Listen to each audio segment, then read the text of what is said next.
Yang saya tanyakan adalah terkait fokus pada bimbingan. Di pelaporan feeder itu bimbingan ini diinput di aktivitas mahasiswa gitu kan ya.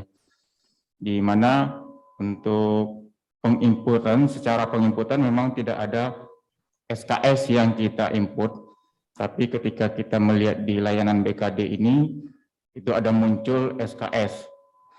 Yang ingin saya tanyakan, apakah sebenarnya ini ada SKS-nya atau tidak gitu. Karena kalau ada SKS-nya, ini akan menjadi double. Kenapa double? Karena misalnya untuk mata kuliah skripsi gitu, kita juga melaporkan dosennya di mata kuliah tersebut. Jadi dari mata SKS, mata kuliah dosennya dapat SKS, terus untuk pelaporan di bimbingannya juga dosen mendapatkan SKS. Mungkin itu bisa diberi arahan seperti apa mungkin. Bagian ini Pak ya, kan ini ada poin perkuliahan, bimbingan gitu kan Pak ya. Ya benar Pak. Nah, yang ada SKS-nya kan yang di bagian perkuliahan saja Pak. Nah, kalau yang bimbingan ini saya pikir nggak ada, jadi tidak ada SKS-nya di sini. Yang ada SKS-nya hanya di perkuliahan, karena kan di perkuliahan memang ada SKS apa ya, SKS mata kuliah ya. Jadi nanti ini tergantung di pelaporan pengajarannya. Kalau yang ini di aktivitas mahasiswa, ya aktivitas mahasiswaan ya. Jenisnya nanti ada membimbing seminar, KKN dan lain sebagainya. Kemudian ini untuk skripsi, tesis dan seterusnya. Karena di feeder harusnya opsi-opsi ini sudah tersedia ya harusnya. Jadi yang jadi poin pertanyaan tadi, saya pikir di yang ada SKS-nya hanya di pengajaran. Untuk yang bimbingan tidak ada, begitu Pak. Tadi Pak Tito bilang tidak ada SKS di bimbingan, tapi sementara di rubrik BKD itu dijabarkan untuk setiap dosen, misalnya dosen itu membimbing sebagai pembimbing utama gitu. Nah, mereka memperoleh SKS dari setiap mahasiswa yang dia bimbing itu 0,5. Itu bagaimana? Oh iya, itu di sininya Pak, di beban tugasnya. Beban tugasnya kan berupa SKS ya. Maksudnya SKS BKD, Ya. bukan Ya, SKS. gitu, Pak. Ya, di sini ya, beban tugas ini Pak.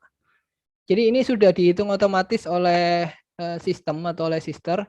Jadi kalau misalkan membimbing skripsi, pembimbing utama itu berapa SKS, itu di beban tugas ini. Kalau misalkan membimbing tesis sebagai pembimbing anggota, misalkan itu berapa SKS, itu munculnya di beban tugas ini. Ini sudah otomatis Pak. Jadi tergantung nanti laporan di feedernya itu, misalkan membimbing skripsi sebagai pembimbing utama, itu hanya melaporkan seperti itu saja. Terkait perhitungan dapat SKS-nya berapa, itu sudah nanti akan dilihat dari laporan itu otomatis tergenerate di sini. Tapi itu tidak menjadi double SKS yang diperoleh oleh dosen bersangkutan. Double seperti apa maksudnya Pak?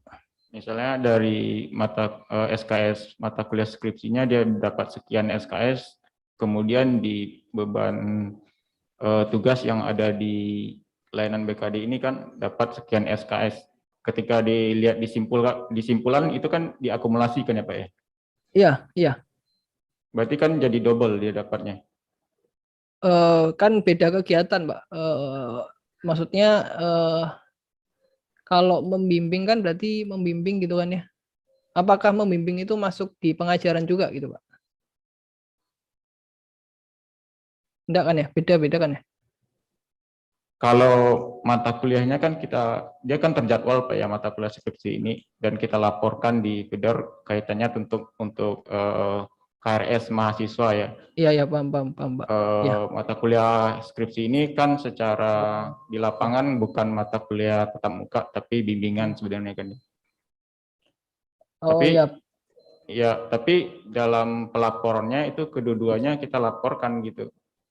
Ketika layanan BKD ini aktif, saya melihat ini kok jadi double gitu perolehan SKS yang didapat oleh dosen tersebut. Di bimbingan dia dapat sekian SKS dari setiap mahasiswa yang dibimbing, kemudian dari SKS mata kuliah itu sendiri dia memperoleh juga gitu. Oh ya, ya paham. Ya, baik, saya catat Pak ya. Ini saya baru paham ya. Jadi Ya benar sih. Ada karya apa tesis atau skripsi itu kan juga dilaporkan ya di mata kuliah. Jadi mungkin nanti saya sampaikan ke tim Pak, apakah hal seperti ini dihitung 2 kali gitu ya. Tapi seharusnya jelas di bimbingan sih, seharusnya yang dihitung. Tapi yang di mata kuliah nanti saya coba cross check juga. Terima kasih atas masukannya Pak ya. Saya pengen make sure dulu Pak Tito, sebenarnya untuk laporan mata kuliah skripsi ini, apakah kita juga melaporkan dosen pengampunya atau kita cukup melaporkan kelas dan pesertanya saja? Ke feeder saja sih Pak. Maksudnya pertanyaannya ke tim di feeder kali ya, ke PDDikti gitu. Oh gitu, iya. Ya. Baik.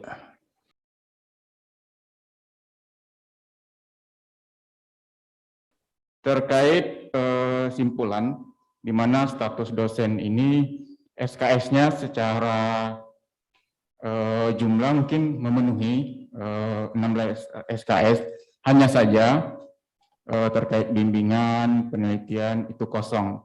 Nah, itu apakah ketika dilaporkan disimpan permanen itu akan bermasalah atau seperti apa mungkin arahnya mungkin Pak Tito? Simpulan penelitian kosong saat disimpan bagaimana? Jadi kalau misalkan ini ya kesimpulan, kemudian di sini itu sudah kami tuliskan Pak syaratnya. Jadi kalau misalkan dosen biasa minimal 12 maksimal 16, pendidikan dan penelitian minimal 9 SKS, pengabdian penunjang tidak boleh kosong. Jadi kalau misalkan ada yang kosong otomatis meskipun total kinerjanya misalkan 16 SKS tapi pengabdian dan penunjangnya kosong, maka tidak memenuhi tetap gitu. Jadi ini kan memang sesuai dengan syarat-syarat yang ada di PO BKD 2021 ya. Jadi ada misalkan dosen biasa, dosen dengan tugas tambahan atau dosen dengan apa status tubel dan seterusnya itu syaratnya pasti nanti akan sudah menyesuaikan gitu. Jadi kalau misalkan tadi ditanyakan misalkan di pendidikannya sudah terpenuhi gitu ya 12 SKS atau 16 SKS dan seterusnya, tapi ada yang kosong di misalkan di sini pengabdian atau penunjangnya ya tidak memenuhi jadinya Pak gitu. Jadi implikasinya ke bagian tersebut karena syaratnya tidak hanya satu karena ada beberapa ya. Jadi tidak hanya harus antara 12 sampai 16 tidak, tapi ada beberapa syarat lain.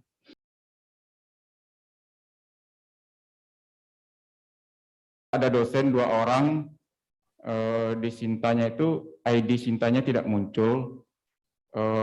Kemarin kita sudah minta bantu di bagian LPPM untuk cross check di Sintanya itu ID Sintanya ada, cuman ketika kita cek di sister itu tidak terkoneksi gitu, tidak tersinkron. Kait ID Sinta tidak muncul, kalau memang dipastikan di Sinta laman Sinta. Jadi kalau sekarang kan sinta.kemdikbud.go.id ya Bapak Ibu. Kalau di situ sudah ada, itu nanti saya coba sambil saya screen sebentar. Admin PT bisa impor ya, impornya di bagian ini.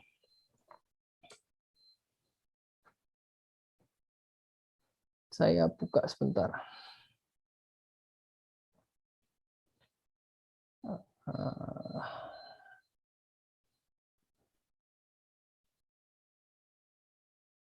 Jadi nanti di Sister Kemdikbud itu ada menu impor ID Sinta ya.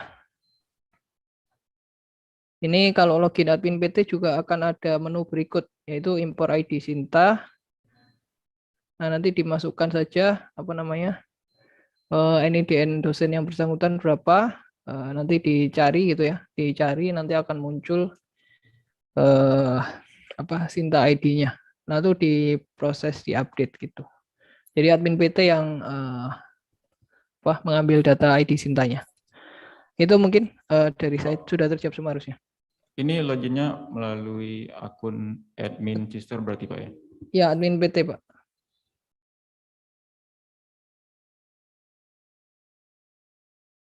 Ini ada salah satu dosen saya yang sudah mengisi dan sudah dinilai oleh asesor dan di sini memenuhi. Tapi pada saat mau cetak kinerja ini keterangannya yang di kolom kewajiban BKD tidak memenuhi ketentuan perundang-undangan beban kerja dosen minimum 12 SKS. Padahal di situ semuanya memenuhi. Nah ini nanti akan bermasalah nggak ya Pak? Karena pada saat saya coba rekap sih, di sini tetap statusnya kayaknya sih nggak ada ininya sih. Cuma ini keterangan di pada saat cetak kinerjanya aja tidak memenuhi ketentuan. Ini, Pak. Terima kasih. Ya baik. Ibu luring ya Bu ya? Atau dari luring? Iya, luring. Nggak bisa di share screen gitu Pak ya? Supaya bisa dilihat. Jangan sih, jangan. Nanti mungkin di apa ya? Dilaporkan atau dikirimkan melalui Dikti, nanti teruskan ke saya mungkin ya. Nanti saya lihat. Takutnya itu yang tidak memenuhi itu kewajiban khususnya, bukan total kinerjanya.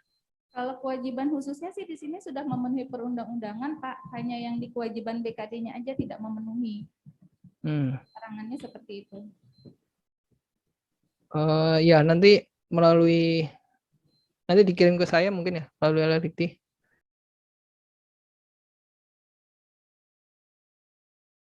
Jadi beberapa hari kemarin ada keterangan di sister dosen di mana data bimbingan akademis mahasiswa ini tulisannya tidak sesuai dengan PO pada 2021. Kalau case seperti ini, baiknya aktivitas bimbingan akademis ini tidak dilaporkan atau bagaimana ya Pak? Data bimbingan tidak sesuai dengan PO dilaporkan atau tidak. Kalau di feedernya sih semuanya harus dilaporkan ya. Kami akan coba lihat dari jenis kegiatan atau kategori kegiatannya, apakah itu ada di PO/BKD. Kalaupun ada, tapi kenapa tidak sesuai itu kami masih coba telusuri. Seperti itu. Bisa jadi karena ada data-data yang memang belum masuk itu, mungkin data referensinya ke feeder.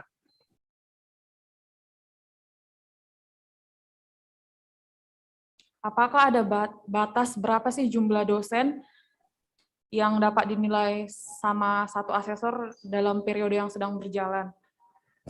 Batas jumlah dosen ya. Kalau dari secara sistem itu tidak ada batasan. Kalau secara PO ini saya tidak terlalu hafal ya, jadi mungkin bisa dilihat di PO/BKD.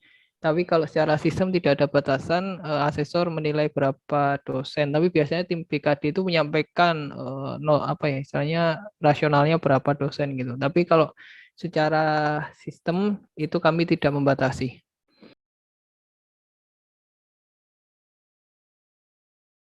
Ini titipan dari dosen ya Pak. Apakah dosen yang sedang tugas belajar ketika melaporkan laporan BKD dan statusnya memenuhi dapat memperoleh tunjangan juga? Apakah dosen tupel bisa memperoleh tunjangan, ini saya tidak berwenang menjawab ya, jadi mohon maaf.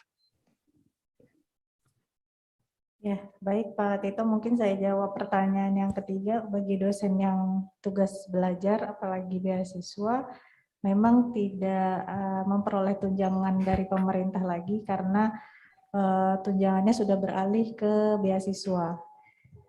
Mungkin itu ya Ibu.